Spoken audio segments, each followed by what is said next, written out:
1-9 నుండి 15-9 వరకు ద్వాదశ రాశుల్లో గ్రహ గమనాల్ని ఒకసారి వీక్షింపచేద్దాం.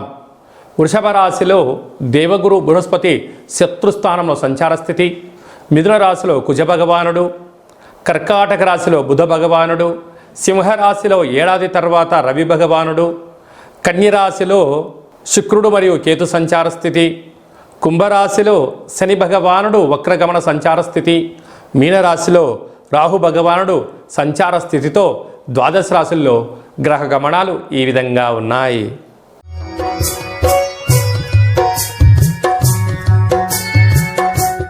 కర్కాటక రాశి వారు సోమవతి అమావాస్య, కాళ అమావాస్య రోజున ఎలాంటి విధులను పాటించడం వలన అష్టమ స్థానంలో ఆయుస్థానంలో శని భగవానుడు వక్రగమనంలో ఉన్నప్పుడు ఎలాంటి ఇబ్బందులు ఉంటాయి, వాటిని అధిగమించే ప్రయత్నం ఎలా చేయాలో ఈ వీడియోలో సవివరంగా సంపూర్ణంగా తెలుసుకుందాం. ఈ కర్కాటక రాశిలో ఏ నక్షత్రాలు వస్తాయనగా పునర్వసు నక్షత్రంలోని 4వ పాదం, పుష్యమి నక్షత్రం 4 పాదాలు, ఆశ్లేష నక్షత్రంలో 4 పాదాలు కలిపితే కర్కాటక రాశి.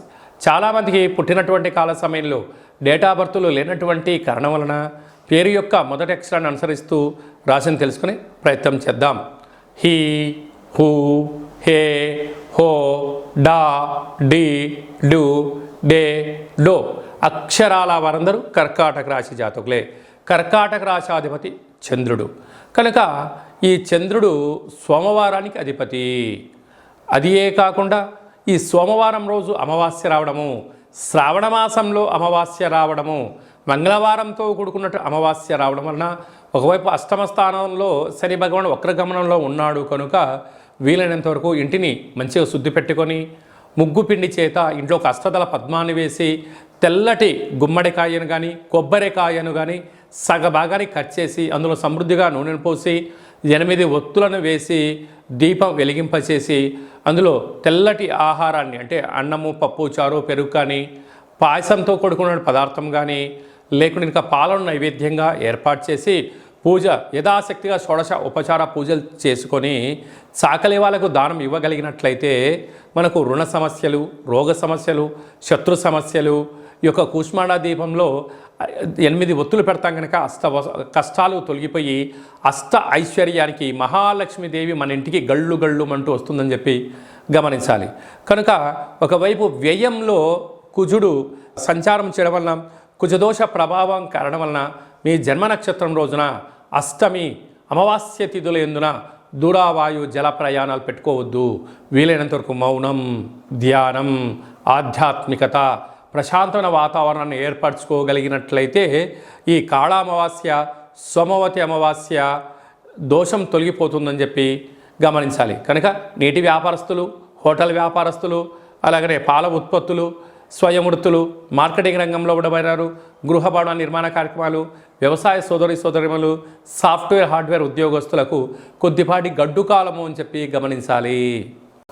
2/9/2024 మనకు సోమవారం అమావాస్య, శ్రావణమాస అమావాస్య, అందులో మఖా నక్షత్రంతో కూడుకున్న అమావాస్య రావడం వలన సోమవతి అమావాస్య అంటారు.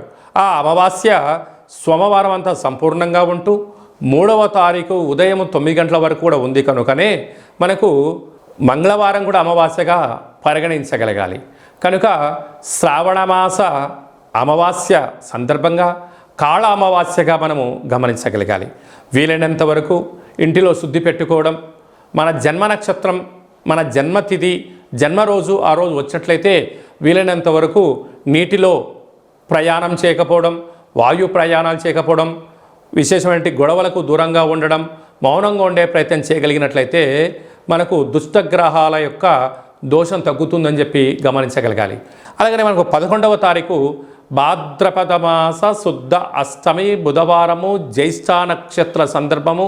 ఇది చాలా ఒక 18 సంవత్సరాలకు ఒకసారిగా వచ్చేటువంటి బుధవారము, జ్యేష్ఠ నక్షత్రము, అందులో అష్టమి తిథి రావడము అంటే వినాయకుడికి ఇష్టమైన రోజు బుధవారము, బుధుడి యొక్క నక్షత్రము జ్యేష్ఠ నక్షత్రము, అందులో అష్టమి తిథి రావడం అనేది చాలా అరుదుగా వస్తుంటుంది. కనుక మనం అందరము కూడా తంత్ర వరసిద్ధి మహాగణపతి స్వామి యొక్క పూజ చేసుకున్నట్లయితే వీలైతే ఈ మంత్రాన్ని స్మరణ చేసి ఏదైతే మనం కోరుకుంటామో దాన్ని విజయం సాధించడం జరుగుతుందని చెప్పి గమనించగలగాలి. మంత్రాన్ని చెప్తాను, ఒకసారి నోట్ చేసుకోండి. ఓం శ్రీం హ్రీం క్లీం గ్లౌం గం గణపతయే వరవరద సర్వ కార్యం అంటే మనం ఏదైతే కార్యం అనుకుంటున్నామో ఆ కార్యం పేరు అనుకొని వశమానయ స్వాహ అనేటువంటి మంత్రాన్ని ఒక 27 సార్లు తగ్గకుండా రోజుకు ఒక 108 సార్లు ఈ మంత్రాన్ని ఉచ్చరింప చేయగలిగినట్లయితే మనకు కష్టాలన్నీ తొలగిపోయి ఐశ్వర్యానికి స్వాగతం పలుకుతూ ఆ పని మనకు అనుకూలించేటువంటి విధంగా తంత్ర తాంత్రిక వర కాల విఘ్నేశ్వర స్వామి యొక్క ఆశీస్సులు మనపైన ఉంటాయని చెప్పి కూడా గమనించాలి.